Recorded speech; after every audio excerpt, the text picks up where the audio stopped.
March 9th, 1974. 11:38 p.m. Rue Jardin Rouge on West 47th looked like a place where trouble arrived wearing cologne and left in a cab, not in an ambulance. White linen, soft lamps. A pianist who understood volume was a survival skill.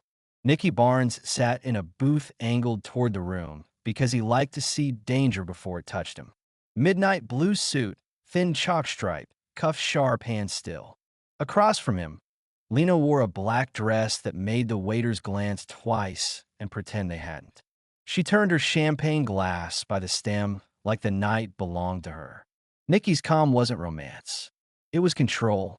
Harlem taught him early that men who reacted fast died fast, and men who stayed quiet lived long enough to become problems for other people. At the bar, one white man drank alone, thick neck, ruddy cheeks, eyes that lingered too long on Lena, as if she were a dare. His jacket hung open on purpose. The revolver grip at his waistband showed like a grin. Hell's Kitchen Irish, the kind of guy who believed respect was something you took, not something you earned. His name was Sean McGowan, and he carried himself like the city owed him space. At 11:41, Sean stood, adjusted his jacket so the gun flashed again, and walked to the booth with slow confidence, the kind built from years of people stepping aside. He didn't greet Nicky. He leaned toward Lena and said something low, ugly, and racist, like he was tossing garbage on a tablecloth to see who would clean it up. Lena didn't blink. She didn't glance at Nicky for permission. She looked Sean in the eye and spoke clear and calm, sharp enough to cut through the piano. "Go back to your loser bar," she said, "while you can still walk there." The room changed temperature. Forks paused. A waiter froze with a bottle half tilted. Even the pianist softened, like he didn't want to be remembered for playing through what might come next. Sean's smile cracked into something meaner.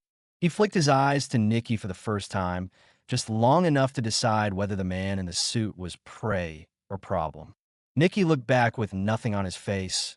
No anger, no fear, no pride. Just an empty stare that didn't invite conversation. Sean turned back to Lena and swung his hand. The slap snapped across the room, a humiliating sound on expensive air, and Lena hit the floor beside the booth as her chair tipped. A few people gasped and then swallowed it down, because adults in New York learned early what it meant to survive a moment they didn't own. Sean rested his palm near his waistband, thumb hooking close to the gun, as if to say he could end this however he pleased. He looked down at Nicky like he was offering a choice. "Well," Sean said, "you got questions, boy?" The whole restaurant waited for the obvious scene. Nicky standing, a gun appearing, white linen turning red, tomorrow's papers getting a new headline. Nicky didn't stand. He reached for his napkin instead, slow and deliberate, and wiped the corner of his mouth like he'd tasted something sour. He leaned down, helped Lena up with one steady hand, set her purse on the seat, and spoke a single quiet word to her, nothing dramatic, nothing for the room. "Walk." Lena's cheek already bloomed with swelling, but her eyes stayed locked on Sean, refusing him the satisfaction of lowered gaze. They walked past Sean without a glance. Sean laughed loud for the room, for the staff, for his own myth. "That's right," he called after them. "Good boy." Nicky didn't turn around. Outside, the sidewalk shone with leftover rain, streetlights reflecting like spilled liquor.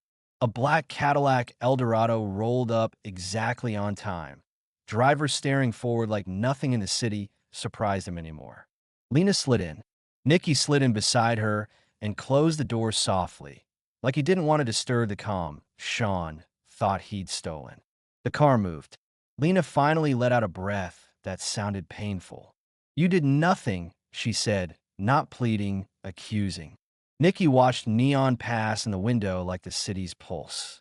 "I did," he said. "He thinks he won." Lena touched her cheek, eyes wet with fury, not fear. "So what now?" Nicky reached into his inside pocket and pulled out a small notepad. The kind a working man uses, not a gangster prop. He wrote 4 lines with neat, calm strokes, tore the page, folded it once, and handed it to the driver without looking away from the street. "Get this to Freddie," Nicky said. The driver didn't ask who Freddie was. He nodded once and slipped the paper under his thigh like it was cash. Lena stared at Nicky like she was trying to read the part of him he didn't show. "You're going to kill him," she said. Nicky's voice stayed flat. "No," he replied. "I'm going to teach him what silence costs." March 10th, 1974, 8:14 a.m. The next morning didn't feel like a morning. It felt like a countdown with sunlight. Lena stood at the mirror and painted over the bruise with careful precision, refusing to erase it completely, refusing to let it own her either. Nicky watched from the doorway, not with apology, not with speeches, but with the cold focus of a man rearranging the city in his head. Rage would have made him loud. Loud would have made him predictable. Predictable would have made him dead. At 8:14, he called Freddie Numbers Dawson up on Lennox, a man whose real job was turning whispers into maps. Freddie answered with smoke in his voice. "Barnes," he said. Nicky didn't waste a syllable. "I need everything on Sean McGowan," he said. "Home address, cousins, where he drinks, where he keeps cash, who he owes, who owes him, and who he thinks would die for him." Freddie didn't ask why. He didn't need the story. He needed the target. "You got a photo?"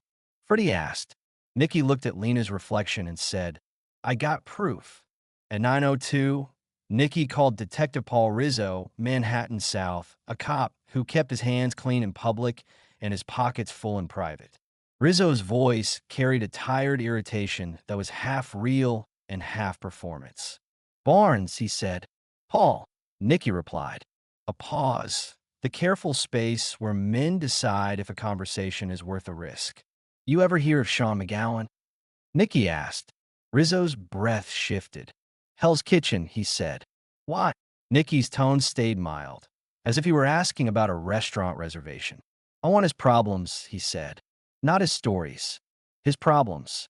Rizzo hesitated, then chose the option dirty men love most, helping while pretending not to. "I'll see what I can see," he said. "You didn't hear it from me." By 11:20, Nicky was at the West Side Piers with 2 cars and 0 drama. Because drama attracts witnesses, and witnesses attract prosecutors. The waterfront smelled like diesel, salt, and the kind of money that doesn't sit in bank accounts long. He met Leon Scratch, Benton in a diner off 12th Avenue, where the coffee was burnt and the conversations were quiet. Scratch didn't look like power. He looked like someone's tired uncle. But Scratch had access to manifests, schedules, union hands, the little levers that decide who gets waved through a gate and who gets stopped. He slid into the booth, coffee already poured, and studied Nicky's face. "You need somebody gone," Scratch said. Nicky shook his head once. "Not dead," he said. Scratch's eyebrow lifted. Nicky slid a Polaroid across the table. Lena's bruised cheek, proof this wasn't ego, it was policy. Scratch stared for a beat and pushed it back like it burned. "Alive and gone is harder," Scratch said. "Alive means questions." Nicky leaned in just enough to make the air feel smaller. "I don't want closure," he said. "I want him to remember every day." Scratch named a number like weather. 35, he said. "Cash. And I'll need a favor later." Nicky nodded. "Done." On the way out, Nicky didn't call soldiers. He called doorways. A club manager who controlled back stairwells, a doorman who controlled who noticed what, a porter who controlled which truck could idle too long without being questioned. By afternoon, Freddie called back with a list. Sean's Bar, the Ebb Tide, 10th Avenue near 44th. A cousin who skimmed from the register. A bartender who hated him. A girlfriend who liked expensive jewelry. A habit of stepping into the alley when he got drunk enough to feel invincible. Nicky listened, silent, then asked one final question. "Who does Sean trust?" Freddie laughed once. "He trusts his reputation," he said. "That's all." Nicky hung up and looked at Lena. "Tonight," he said, "he'll be loud again." Lena's jaw tightened. "And you'll be quiet," she answered. Nicky nodded. "That's the point." March 11th, 1974, 10:32 p.m. The Ebb Tide had sticky floors and a jukebox that never shut up, a bar where men confuse violence with personality.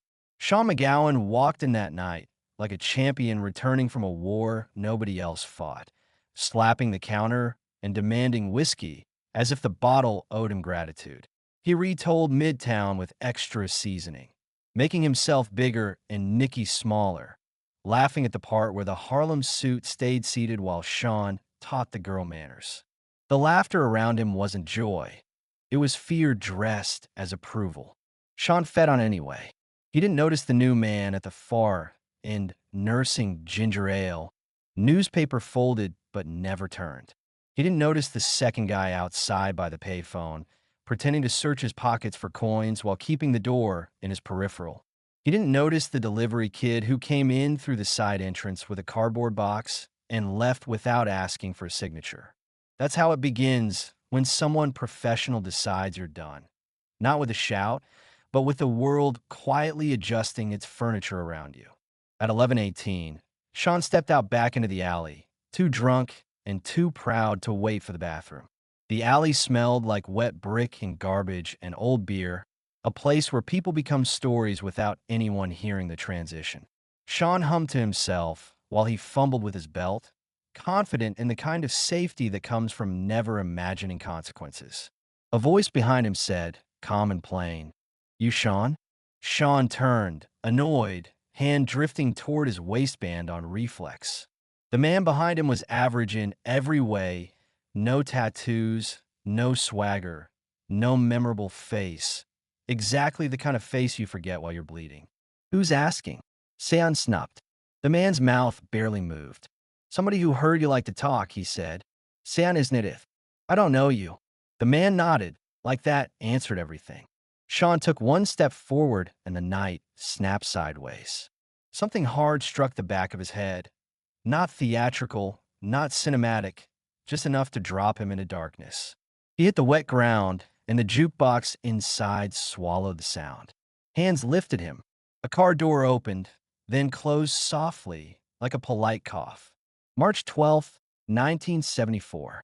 3:07 a.m. Sean woke under a swinging bulb that turned the room into a slow strobe, light and shadow cutting across concrete walls. His head throbbed. His mouth tasted like pennies. His wrists burned against rope tied behind him, tight enough to hurt, careful enough not to cut. Above, bass from a club pulsed through the ceiling. Muffled laughter, muffled life, the city partying while he sat in a hole. He tugged once and realized whoever did this knew the difference between restraint and panic. A door opened. Footsteps came down, unhurried, like the person walking wasn't afraid of anything in the room. Nicky Barnes stepped into the light wearing a perfect suit, calm as a banker, eyes empty as a closed door. Two men stayed near the stairs, quiet and watchful, faces that didn't need to be introduced. Nicky stopped a few feet from Sean and looked at him the same way he'd looked at him at Le Jardin Rouge. No anger, no excitement, just absence. Sean forced a laugh that sounded like a cough. "This is a mistake," he said. Nicky didn't react. He held up a Polaroid. Lena's bruised cheek filled the photo like an accusation you couldn't argue with. Sean's throat tightened. "She ran her mouth," he muttered. Nicky's voice never rose. "You didn't hit a woman," he said. "You hit my piece." Sean spat a weak insult, trying to rebuild his old posture. "So you kidnapped me," he said. "You gonna shoot me now?" Nicky stared for a long beat, then shook his head once. "No," he said. "Killing you ends it." Sean's eyes flicked to the two men at the stairs, then to the bulb, then back to Nicky, searching for the rules. Nicky stepped closer, and Sean realized the worst part. Nicky wasn't enjoying this. There was no thrill, no cruelty for sport, just decision. "Do you know why I didn't shoot you in Midtown?" Nicky asked. Sean forced confidence into his voice like he could wear it as armor. "Because you're soft," he said. One of the men at the stairs shifted half a step. Sean felt the room shrink. Nicky didn't even glance back. "Because I don't do business in public when my enemies are watching," Nicky said. Sam blinked. "Enemies?" Nicky's mouth moved slightly. Not a smile, more like he was acknowledging how small Sean's imagination was. "You think this is personal," Nicky said. "Personal is a slap." This is policy. Sans Guadalupe. What do you want? Nicky lowered the photo, eyes still empty. I want you to live long enough to understand what you broke, he said. Sean's breath quickened. You can't. Nicky lifted a hand. One of the men brought an envelope. Nicky opened it and slid out photocopies. Receipts, notes, lists, boring-looking paper with lethal weight. Debts, Nicky said. Tax trouble. Names you don't want written down. Sean shook his head hard. Fake, he said.